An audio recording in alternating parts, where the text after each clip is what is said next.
के किनारे एक घना जंगल था जिसे लोग भूल भुलैया वन कहते थे। उस जंगल में कोई जाने की हिम्मत नहीं करता था क्योंकि वहाँ एक रहस्यमयी जादूगर बुढ़िया रहती थी। गांव वाले कहते थे कि वो बुढ़िया बच्चों को अपने जादू से फंसाकर गायब कर देती थी। 10 साल की चुलबुली एक जिज्ञासु लड़की जिसका नाम कीर्ति था इन कहानियों पे बहुत ज़्यादा विश्वास नहीं करती थी। उसे लगता था ये सब सिर्फ डराने के लिए बनाई गई कहानियाँ हैं। लेकिन एक दिन गांव के एक छोटे लड़के अरुण के जंगल में खो जाने की खबर से गांव में हड़कंप मच गया। कीर्ति ने ठान लिया कि वह अरुण को ज़रूर ढूंढ के लाएगी। कीर्ति अपनी छोटी सी टोकरी में रोटी और पानी रखकर जंगल की ओर निकल पड़ी। जैसे ही उसने जंगल में कदम रखा, हवा में एक अजीब सा सन्नाटा छा गया। पेड़ की शाखाएं ऐसे हिल रही थी जैसे उसे वो रोकना चाहती हो। कुछ देर बाद कीर्ति को एक छोटी सी झोपड़ी दिखाई दी। झोपड़ी के पास ही एक बड़ा सा चमत्कारिक बक्सा रखा था जो चमक रहा था। झोपड़ी से एक झुर्रीदार बुढ़िया बाहर आई।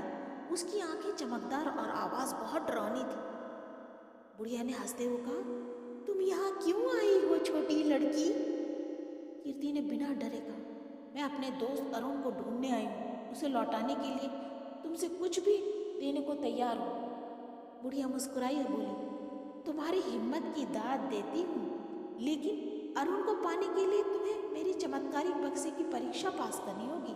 इस बक्से में 3 रहस्यमयी चुनौतियाँ हैं। अगर तुमने उसे हल कर दिया तो मैं अरुण लौटा दूंगी, लेकिन अगर असफल हुई तो तुम हमेशा के लिए यहीं फंस जाओगी। कीर्ति ने बक्से को देखा। उसने साहस जुटाकर कहा, मैं तैयार हूँ। बुढ़िया ने बक्से को खोला। उसमें एक सुनहरी रोशनी निकली और आवाज आई, सच्चाई को पहचानो और झूठ से बचो। कीर्ति के सामने 3 दरवाजे सामने दिखाई देने लगे। हर दरवाजे के ऊपर एक वाक्य लिखा था। पहला दरवाजा, लाल दरवाजा ही सही है।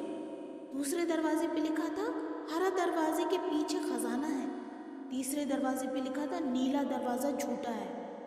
कीर्ति कुछ देर तक सोचती रही, फिर समझ गई कि सच्चाई पहली बात में ही छिपी है। उसने लाल दरवाजे को खोला। दरवाजा सही निकला और अंदर से अगली चुनौती सामने आ गई। अगले कमरे में अंधेरा घना था। एक गहरी आवाज बोली, जो डर पे काबू पाएगा वही आगे बढ़ जाएगा। अचानक कीर्ति के चारों तरफ डरावनी छाया नाचने लगी, लेकिन कीर्ति ने अपनी आंखें बंद कर ली। कहा, ये सब भ्रम है, मैं इससे नहीं डरने वाली।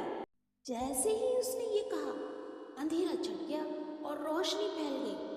अब कीर्ति के सामने फिर से बुढ़िया आ गई और बोली, अंतिम चुनौती ये है कि तुम जो चीज या जिससे तुम सबसे ज्यादा प्यार करती हो उसे छोड़ दो, तभी तुम अपने दोस्त को बचा सकती हो। बुढ़िया ने कीर्ति की टोकरी से रोटी और पानी उठा लिया और कहा, क्या तुम इसे मुझे दे सकती हो? ये तुम्हारे सफर का सहारा है ना?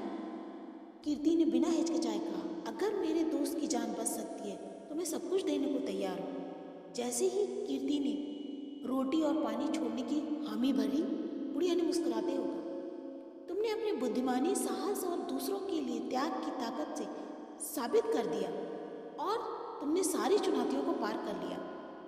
बुढ़िया ने चमत्कारिक बक्सा खोला और उसमें अरुण को बाहर निकाला। वह पूरी तरह से सुरक्षित था। कीर्ति और अरुण खुशी खुशी गांव लौट आए।